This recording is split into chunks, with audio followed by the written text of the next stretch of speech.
Selamat hari Minggu yang diberkati buat saudara yang hadir di tempat ini dan juga buat semua jemaat Bethesda yang masih nyaman ibadah online dimanapun saudara berada. Seperti biasa katakan bersama saya orang yang paling disayang sama Tuhan. Sama kiri kanan saudara, depan belakang kamu orang yang paling disayang sama Tuhan. 2023, the year of divine restoration. Pemulihan dari Tuhan. Hari ini saya mau khusus berbicara tentang pemulihan untuk kesehatan saudara. Untuk kesembuhan saudara. Dan hari ini selama 1 bulan saya mau berbicara tentang pemulihan untuk kesehatan saudara. Hari ini saya mau berbicara khusus tentang pemulihan untuk kesehatan saudara melalui firman Tuhan. Kita sudah banyak belajar beberapa minggu belakangan ini benefit dari merenungkan firman Tuhan. Hanya satu yang perlu yang kita sudah lihat, yang Tuhan katakan dari apa yang dilakukan oleh Maria, hanya satu yang perlu, yang dilakukan seperti Maria. Dan Tuhan berkata, dia telah menerima bagian yang terbaik yang tidak akan pernah diambil daripada dia. Satu yang perlu, one thing needful, apa itu? Duduk dan terus mendengarkan.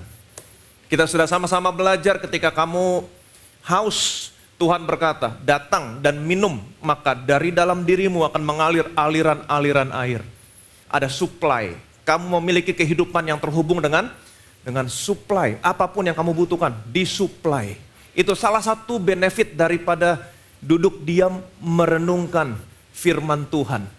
Mazmur juga berkata, berbahagialah orang yang kesukaannya merenungkan firman Tuhan siang dan malam. Ia seperti pohon yang ditanam. Di mana ditanamnya? Di tepi aliran air. Artinya apa? Terhubung dengan supply. Terhubung dengan supply. Selalu menghasilkan buah pada musimnya. Nggak usah khawatir sama buah. Kenapa? Kamu terhubung dengan supply. Apapun yang kamu butuhkan untuk menghasilkan buah akan disuplai.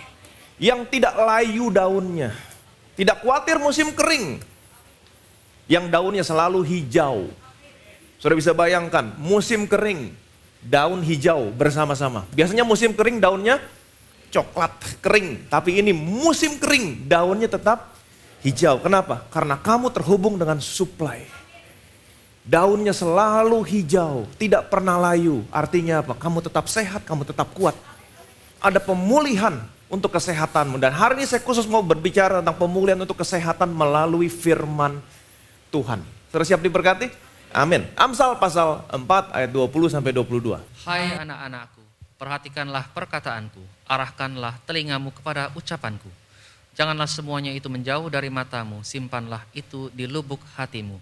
Karena itulah yang menjadi kehidupan bagi mereka yang mendapatkannya dan kesembuhan bagi seluruh tubuh mereka. Hai anak-anakku, perhatikan baik-baik. Hai anak-anakku, ingat baik-baik. Bapa di surga menyebut saudara, menyebut saya dengan sebutan anak-anakku.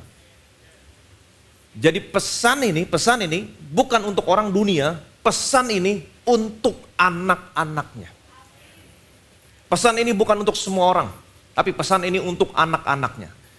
Allah mengumpulkan anak-anaknya dan Allah berkata, hai anak-anakku, perhatikanlah perkataanmu, arahkanlah telingamu kepada ucapanku. Janganlah semuanya itu menjauh dari matamu, simpanlah semuanya di mana? Dalam lubuk hatimu, karena itulah yang menjadi kehidupan bagi mereka yang mendapatkannya dan kesembuhan bagi seluruh tubuhmu. Kesembuhan bagi seluruh tubuhmu. Jadi ada satu obat yang bisa menyembuhkan seluruh penyakit di dalam tubuhmu. Kabar baik? Amin. Nah, saya mau saudara mengerti terlebih dahulu mengenai obat-obatan yang selama ini saudara minum. Obat yang selama ini saudara minum itu bagus untuk organ tubuhmu tertentu. Tetapi kalau saudara konsumsi dalam jangka waktu yang panjang, itu akan menimbulkan efek negatif untuk organ tubuh yang lain. Betul? Ini betul. Puji Tuhan untuk obat-obatan. Puji Tuhan untuk hikmat yang Tuhan berikan kepada dokter, dalam ilmu kedokteran, dalam ilmu farmasi, sehingga manusia bisa menciptakan obat, metode, cara untuk menyembuhkan berbagai macam penyakit. Puji Tuhan. Tetapi hari ini yang saya mau bicarakan adalah kesembuhan yang berasal dari Tuhan secara supranatural. Amin. Jadi seperti yang saya katakan, obat yang saudara minum selama ini itu bagus untuk organ tertentu, tapi tidak bagus untuk organ tubuh saudara yang lain. Ada efek sampingnya, ada efek samping yang negatif, terutama kalau saudara konsumsi dalam jangka waktu yang panjang. Tetapi tidaklah demikian dengan obat yang berasal dari Tuhan. Amin. Tidaklah demikian dengan obat yang berasal dari Tuhan. Justru kalau saudara konsumsi dalam jangka waktu yang panjang, sekalipun overdosis, itu lebih baik. Justru lebih baik pada akhirnya kalau saudara ketergantungan.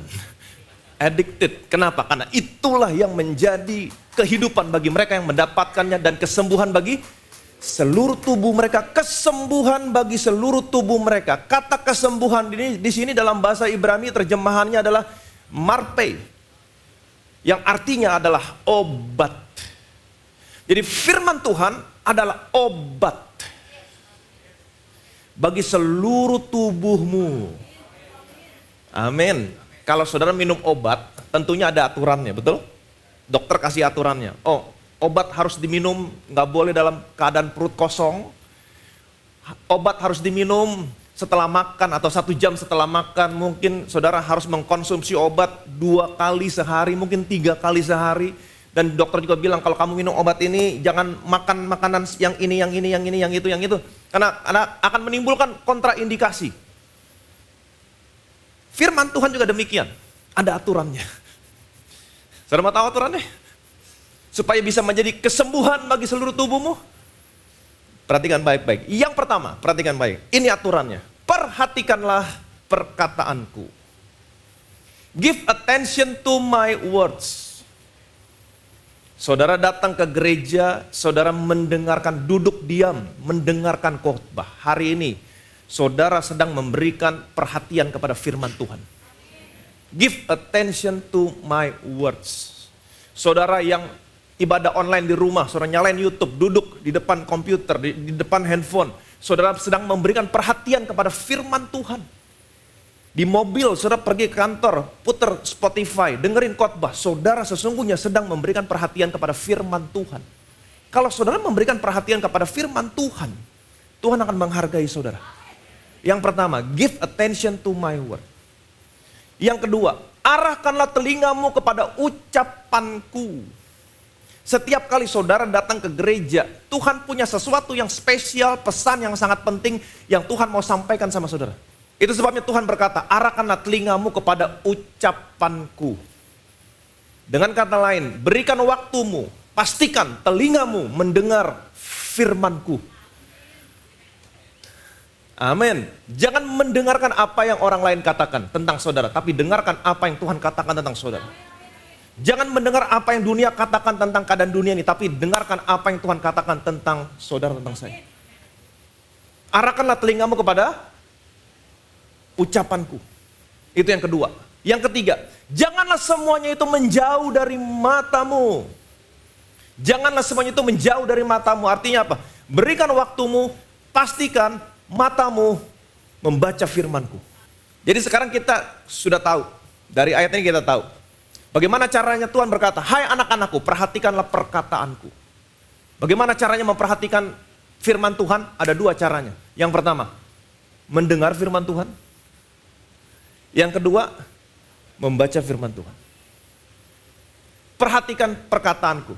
Ada 2 caranya. Bagaimana caranya? Yang pertama, mendengar firman Tuhan.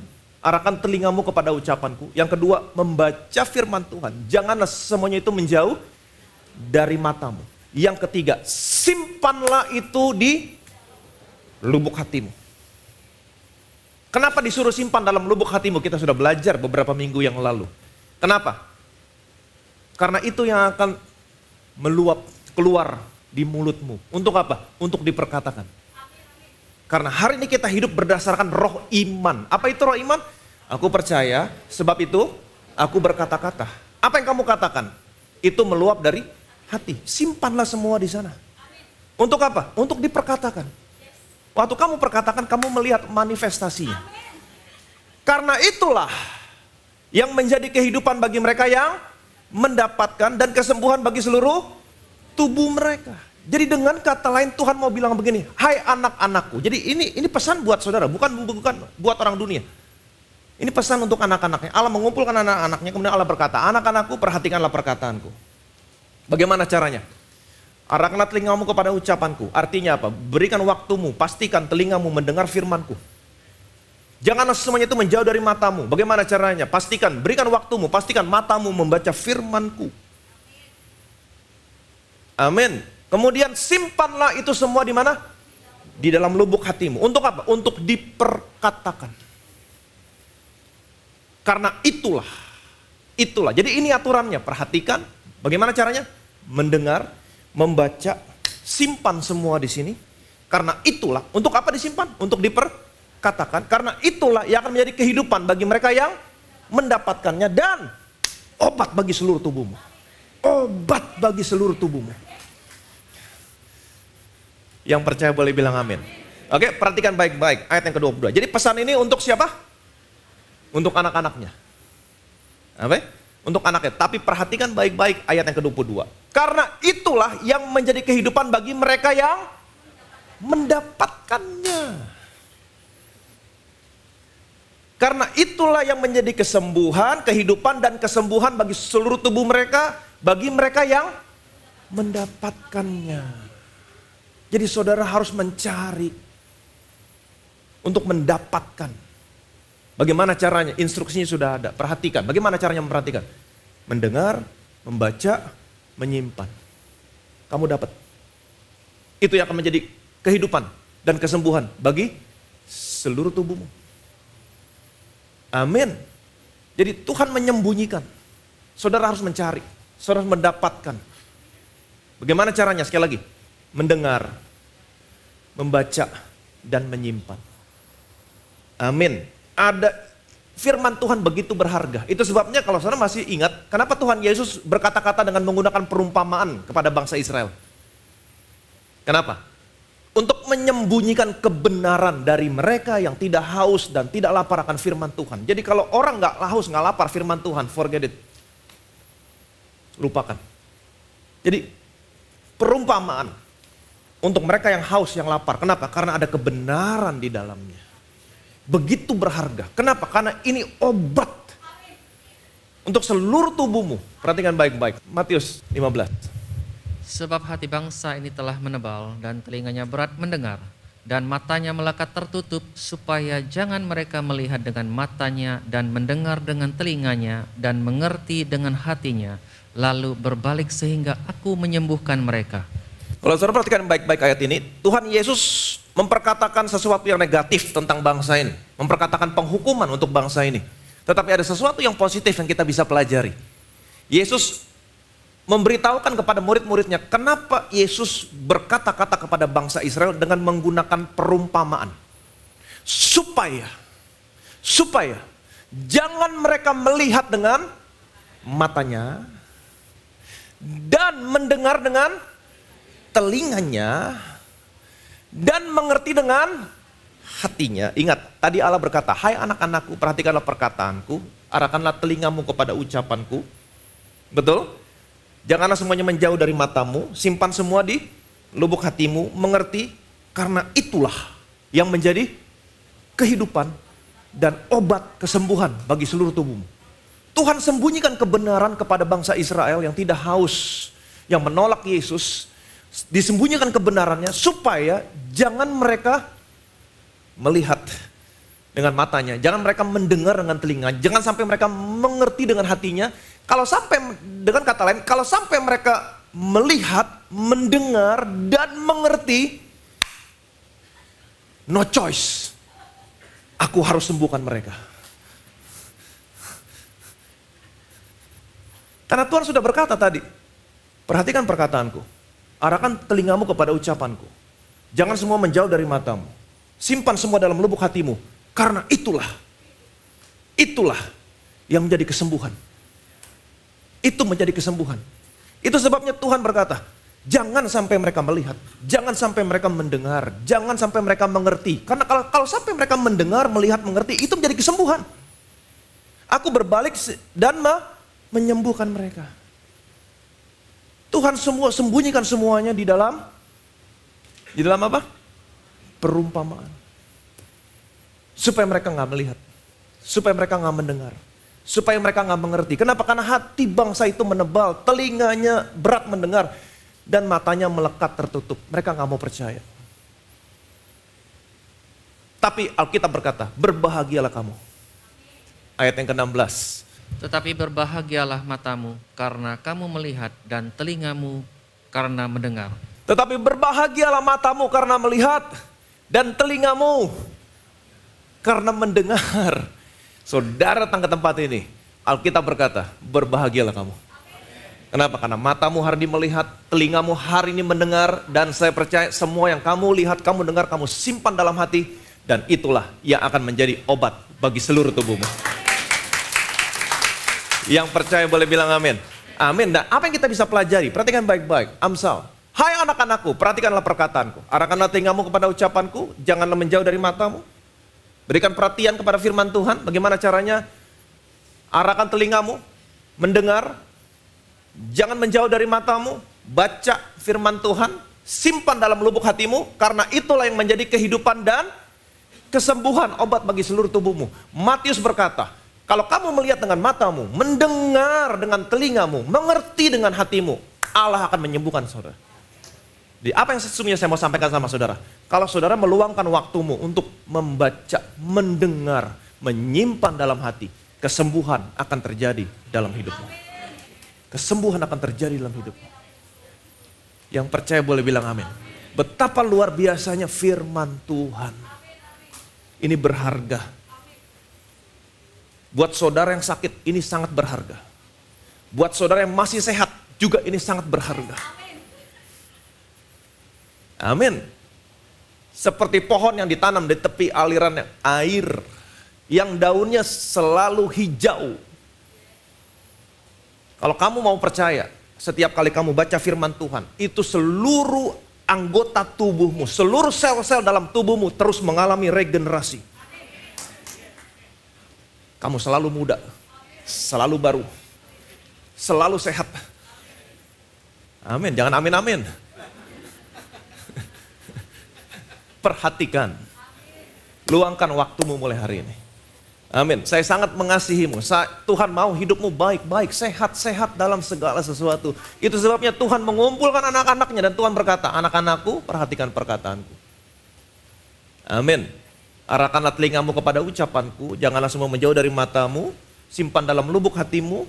Itu yang menjadi kehidupan bagi mereka yang mendapatkan, dan obat, marpe, kesembuhan.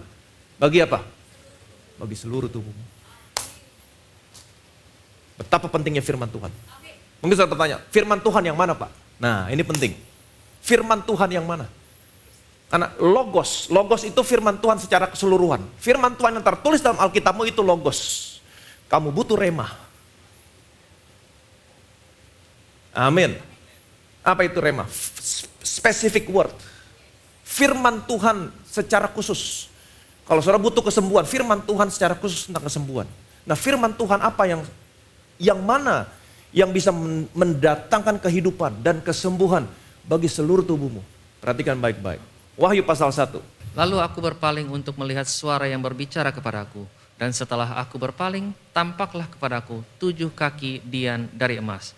Dan di tengah-tengah kaki dian itu ada seorang serupa anak manusia, berpakaian jubah yang panjangnya sampai di kaki, dan dadanya berlilitkan ikat pinggang dari emas. Lalu aku berpaling, Yohanes melihat ada suara yang berbicara kepadanya. Dan setelah Yohanes berpaling, dia melihat ada 7 kaki dian dari emas.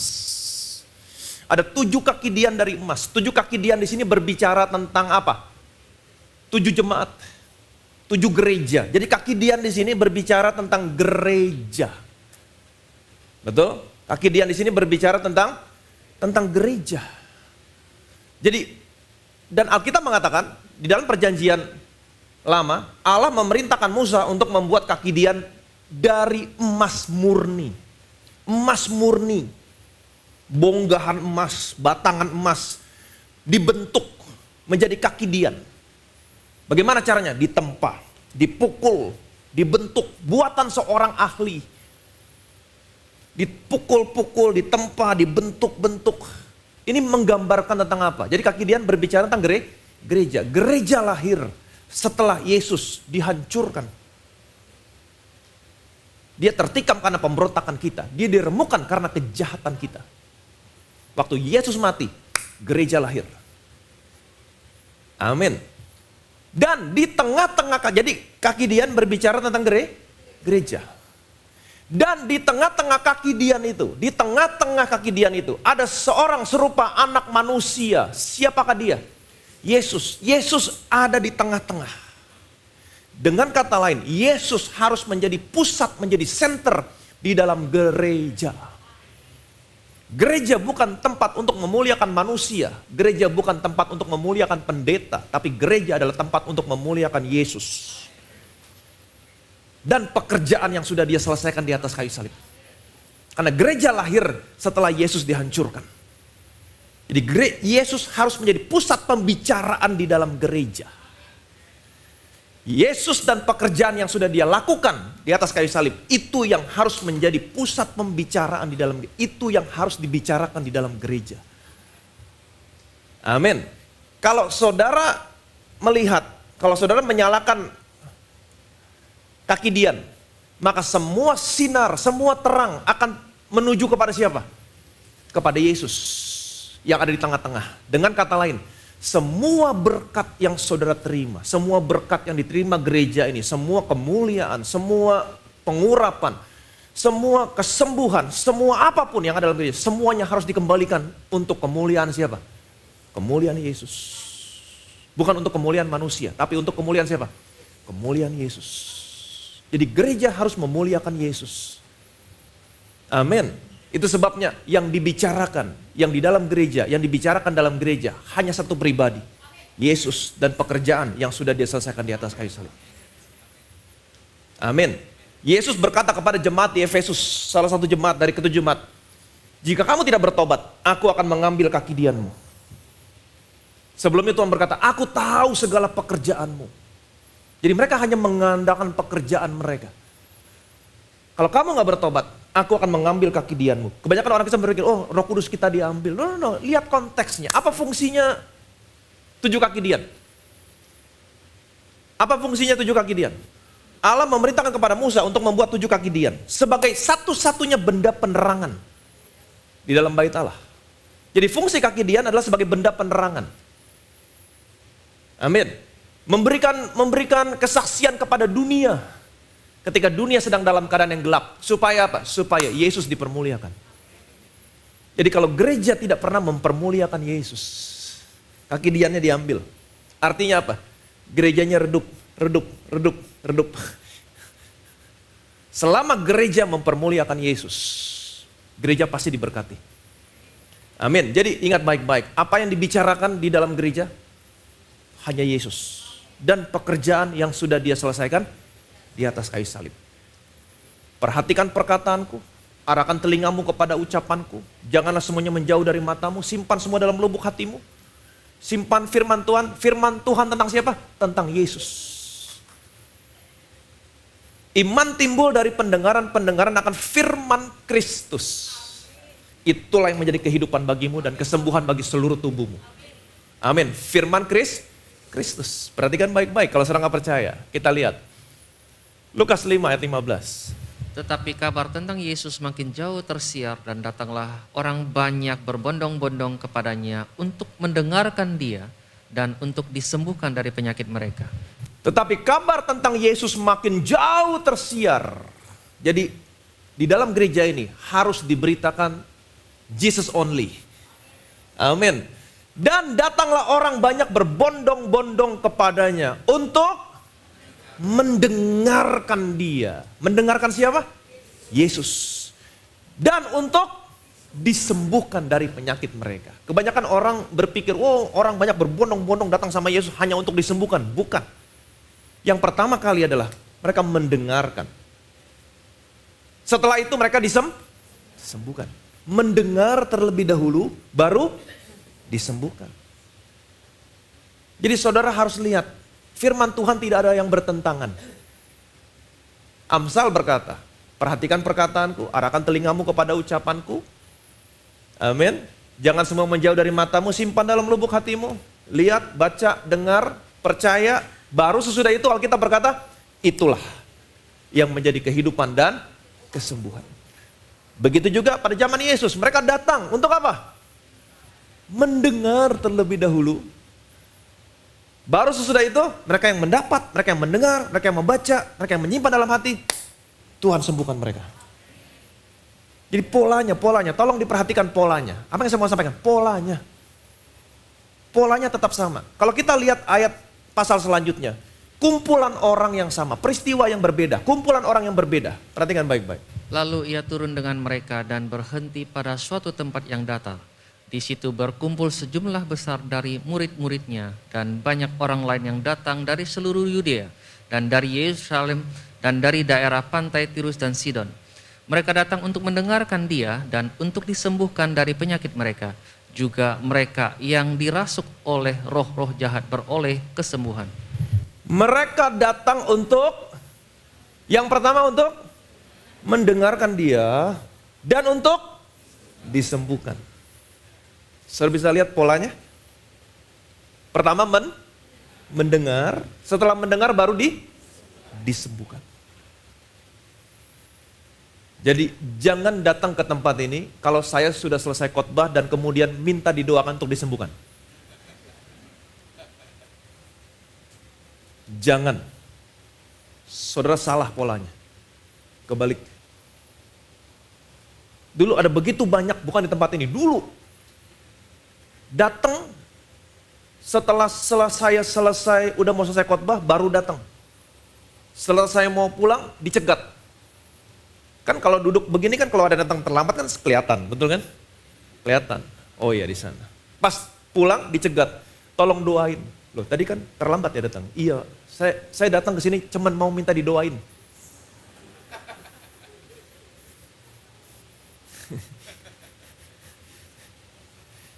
Saya bilang, saya nggak bisa doain ibu kalau ibu tidak mendengar firman Tuhan. Kalau ibu nggak dengar, maka tidak ada iman yang timbul. Iman timbul dari pendengaran akan firman Kristus. Karena itulah yang menjadi kehidupan dan kesembuhan bagi seluruh tubuhmu. Jadi tolong datang mendengar, iman timbul, baru kita sama-sama sepakat mendukung imanmu dalam doa. Amin. Jadi itu sebabnya saya usahakan setiap kali saya mendoakan orang sakit, sedikit banyaknya 1-2 kata saya pasti memberitakan tentang Yesus, tentang apa yang sudah Yesus selesaikan di atas kayu salib. Pasti. Entah dari Yesaya, oleh bilur-bilur semua penyakit disembuhkan. Entah dari bilangan, waktu Musa disuruh membuat ular tedung dari tembaga. Betul? Waktu semua orang Israel digigit ular, saya bilang, waktu semua orang Israel digigit ular, Allah memerintahkan kepada Musa untuk membuat ular tedung dari tembaga. Dan semua orang Israel yang digigit ular, apabila melihat kepada ular itu, maka dia sembuh.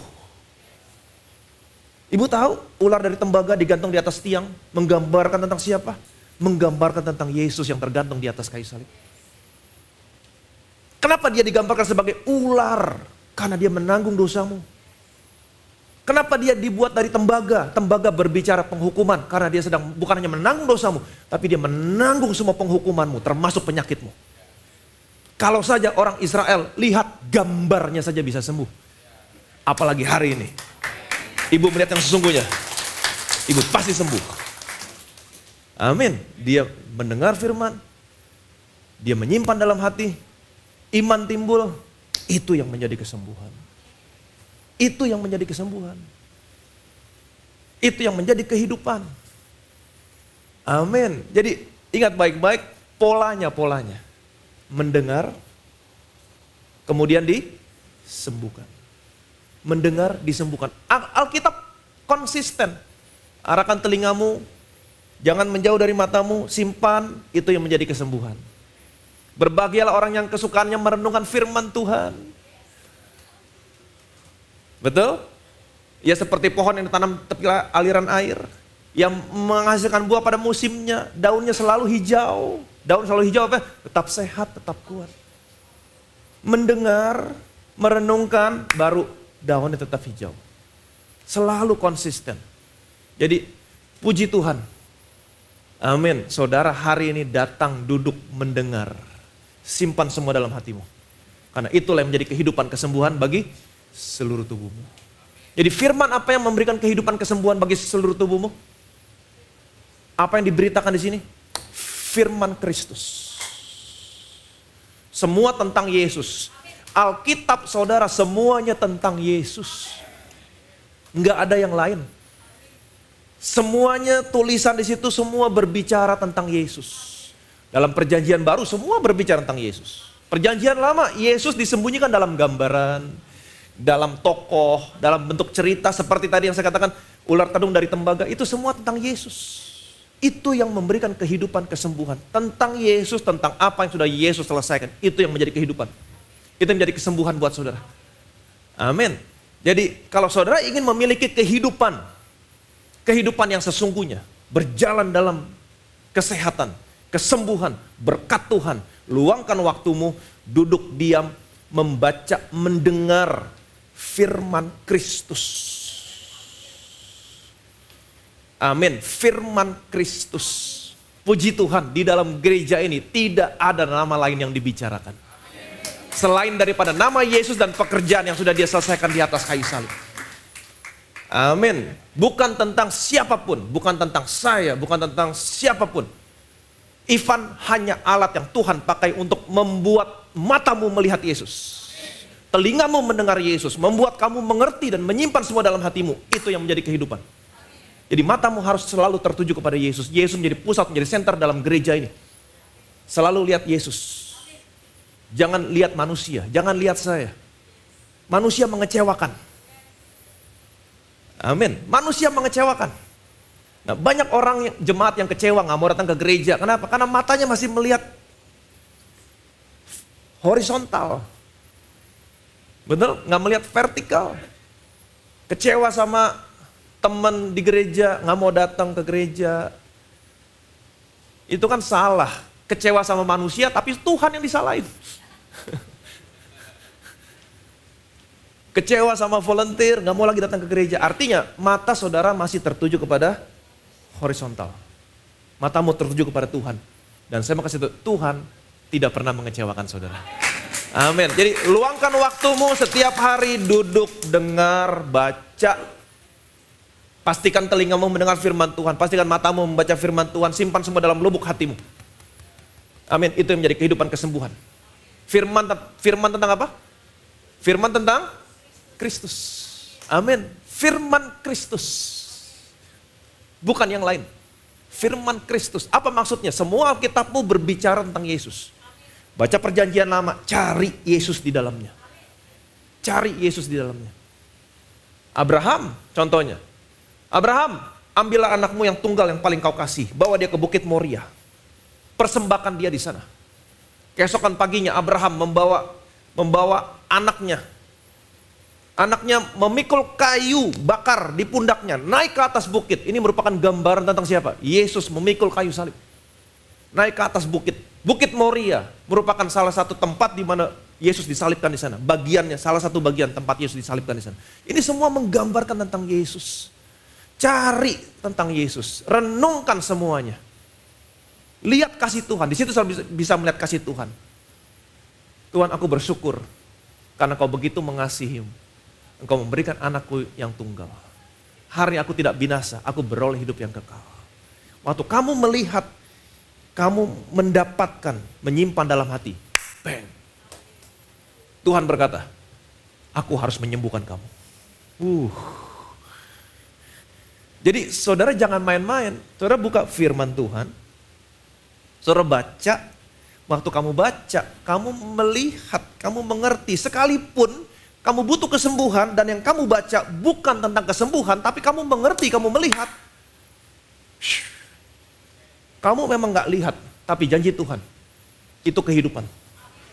Itu kesembuhan bagi seluruh tubuhmu.